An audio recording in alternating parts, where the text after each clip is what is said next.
घालण्याचा प्रयत्न करताय? असू शकतं, तसंही असू शकतं.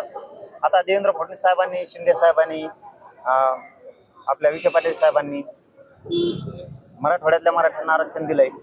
काहींची पोटदुखी सरकारमधली असू शकते असं वाटतंय, पण यांनी गोरगरिबांचं कधीही अवमान करू नये.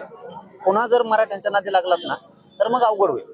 आणि माझं तर नादीच लागू नये. माझं हे प्रामाणिक मत आहे सरकारला. तुम्ही जी.आर. काढलाय तर आता मराठ्यांना प्रमाणपत्र वाटप करायला हरकत नाही. व्हॅलिडिटी जाणून बुजून देत नाही. शिंदे समितीला मुदतवाढ दिली, शिंदे समिती का नोंदी शोधत नाही, ह्या प्रश्नाचं उत्तर आम्हाला सरकार लवकर देणार एक आंदोलनच करावं लागेल. हे सुद्धा त्यांना आम्ही रात्री सांगितलंय. सारथीबद्दलचं सांगितलं, अण्णासाहेब पाटील विकास महामंडळाबद्दलही सांगितलं, विद्यार्थ्यांची शिष्यवृत्ती राहिली त्याबद्दल पण सांगितलंय. आम्ही 8-10 मुद्दे त्यांना सांगितले की तुम्ही हे ताबडतोब आता मार्गी काढा. मी या अधिवेशनाच्या नंतर ऐकणार नाहीये हे स्पष्टपणानं त्यांना सांगितलंय.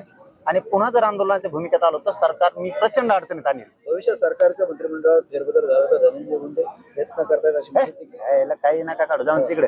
त्याचा काय संबंध आहे? काय संबंध आहे?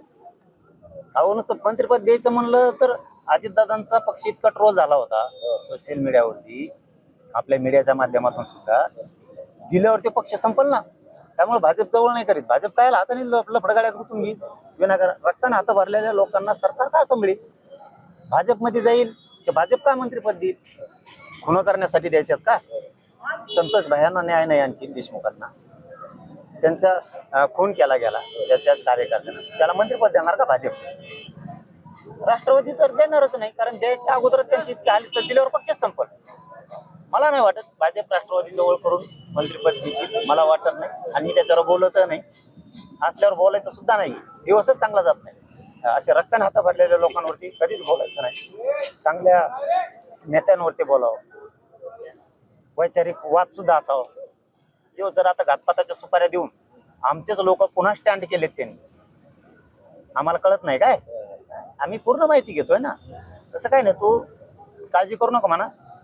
आम्ही आणखीन तरी त्या धन्याने माया नादी लागून आणखीन तरी आमचे लोक घातपात करून पुन्हा उचकून देऊ नये तिने, आणखीन तरी नादी लागून तो एवढे मॅटर यायला लागलेत माझ्याकडं की भयानक. मी आणखीन हात घातला नाही. सावध होय. तोही लाभार्थी टोळी माझ्या विरोधात तू कशी लावली हे मला चांगलं माहिती. तू बदनाम करायला लागला मला हे पण मला चांगलं माहिती.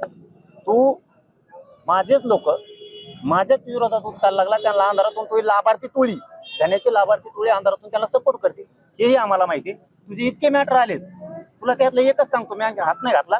आज सकाळी रंजना नागपूरकर नावाची महिला नागपूरची माझ्याकडे आली होती. आज सकाळचा विषय सांगतो, म्हणून तू सावध होय.